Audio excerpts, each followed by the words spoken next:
Торжественный парад прошел в столице республики. В честь 73-й годовщины окончания Великой Отечественной на площади Победы почтили память героев и участников войны.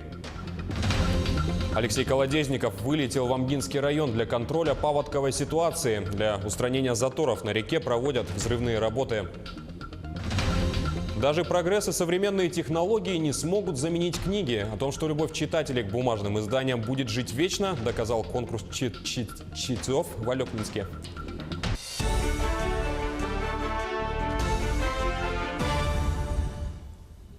Вы смотрите новости в прямом эфире. В студии работает Василий Радченко. Здравствуйте. На площади Победы, столицы нашей республики, прошел торжественный митинг, посвященный 73-й годовщине окончания Великой Отечественной войны. В нем приняли участие горожане и гости столицы, силы МВД, пожарных частей и иных структур, а также руководство республики. Руководитель региона Егор Борисов, председатель Госсобрания Илтумен Александр Жирков, председатель правительства республики Евгений Чекин и многие другие. Вместе с полками и жителями Якутии торжественным шествием и залпом они отдали дань городам-героям. Минутой молчания почтили память павших и погибших в те страшные годы. Продолжила процессию возложение цветов и поздравительные речи первых лиц республики и города Якутска. За годы войны высоких боевых наград были удостоены тысячи якутян. 25 воинов-якутян стали героями Советского Союза. 5 полными кавалерами Ордена Славы. К сожалению, далеко не все вернулись с войны. Почти 38 тысяч якутян погибли в боях или пропали без вести. Около 60 тысяч жителей Якутии, включая детей, умерли в тылу. Особые слова благодарности и признательности адресую присутствующим здесь ветеранам и труженикам тыла. Вы пример того, как беззаветно нужно любить свою родную страну, родной край, как важно быть сплоченными и ответственными, стойкими и храбрыми. Знайте, что молодежь помнит о ваших заслугах и благодарит вас. Да здравствует 9 мая! Слава народу-победителю! С праздником! С Днем Великой Победы! Олу күйекөнер урой! Олу Россияға айхал! Тірәбіт сақыбыт сөрі тұрғырдың! Ура! А сразу после этого бессмертный полк прошел маршем по Якутску. Шествовали с площади Ленина до площади Победы. Жители столицы вышли на улицы с портретами своих родственников, фронтовиков, ветеранов армии и фронта, тружеников тыла и узников концлагерей, блокадников и детей войны. Колонна растянулась почти на 2 километра, а за каждым портретом была скрыта своя семейная история. Мой отец воевал, значит, прошел финскую войну, с финнами воевал, потом отечественную и японскую.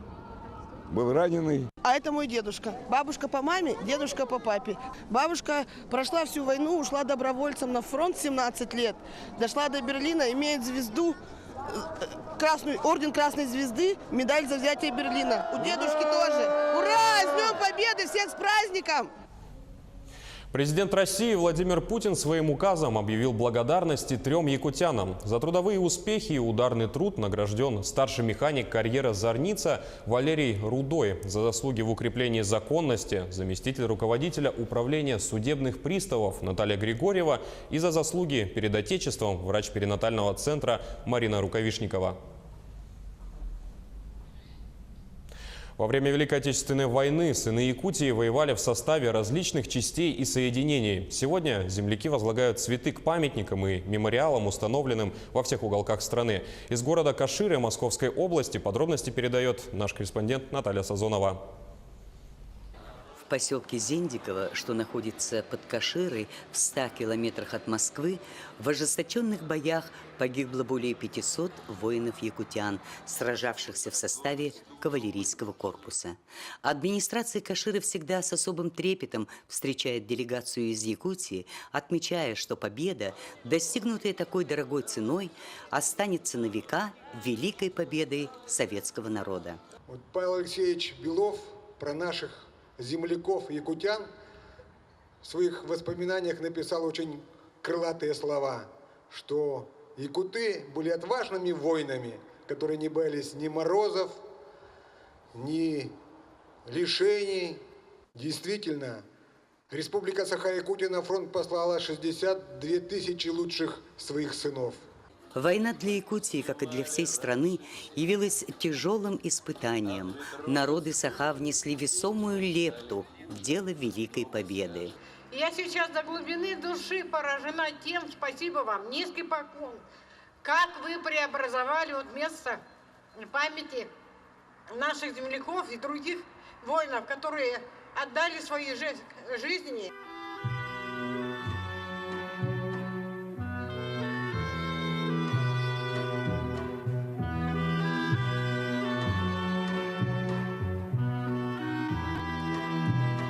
И это возможность для нынешних жителей Якутии, для подрастающего поколения понять историю своей большой страны, вспомнить о своих предках. И, в общем-то, я считаю, что это величайшее событие, мы обязательно будем это продолжать. Благодарные потомки всегда будут отмечать День Победы как самый светлый и радостный праздник. Наталья Сазонова, Олег Южилкин, Михаил Кулаков, Москва. А в Санкт-Петербурге парад Победы начался с шествия на Пискаревском мемориальном кладбище, самом крупном братском захоронении в мире. Митинг посетили и блокадники из Якутии. Подробности в материале Айсены Бурнашовой. Парад Победы города на Неве никогда не проходит без посещения Пискаревского кладбища. Со слезами неподдельного счастья в колоннах идут ветераны войны, блокадники и благодарные потомки. Нескончаемый поток людей движется в сторону матери Родины, чтобы почтить память погибших и возложить цветы к подножию монумента. В делегации республики якутяне, проживающие в Петербурге, и блокадники из Якутии. Вместе они прошли одной колонной и возложили венки и цветы к монументу. Вдоль восточной границы кладбища находится аллея памяти, где установлены мемориальные плиты городов и регионов России, стран СНГ и зарубежья. Также здесь находится памятная плита «Вечная слава якутянам», защитникам блокадного Ленинграда. Каждый из нас прошел путь и блокады, и Дня Победы 1945 года. Мы с вами знаем, что такое победа. У бессмертной плиты стоят блокадники, которые волею судьбы оказались в Якутии. Антонина Александровна Тюменцева, ветеран труда и Великой Отечественной войны. Еще 5-летним ребенком ее вывезли из родного Ломоносовского района Ленинградской области. Блокадница была депортирована по национальному признаку. В те страшные годы финны подвергались репрессиям.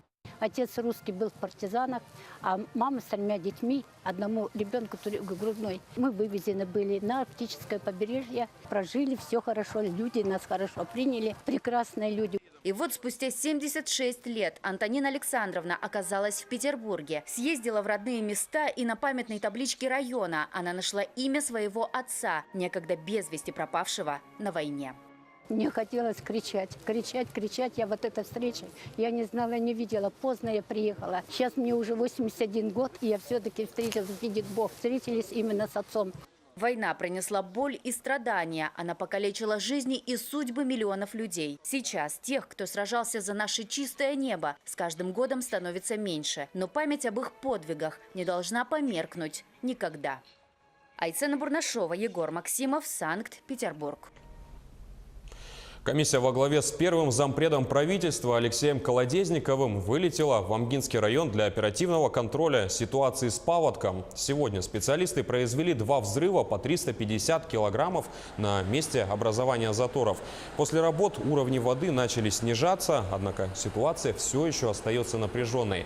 При необходимости взрывные работы проведут повторно. По уточненным данным, уже частично подтоплены 20 дворовых территорий, в которых проживает 60 человек, в том числе и 24 ребенка. Из них 9 жилых домов, в которых проживает 28 человек, и в том числе 14 детей. Заблаговременно отселены 67 человек. Утром уровень воды достигал 10,5 метров, тем самым превысив критическую отметку на 130 сантиметров. По данным МЧС, вода продолжает прибывать со скоростью 2 сантиметра в час.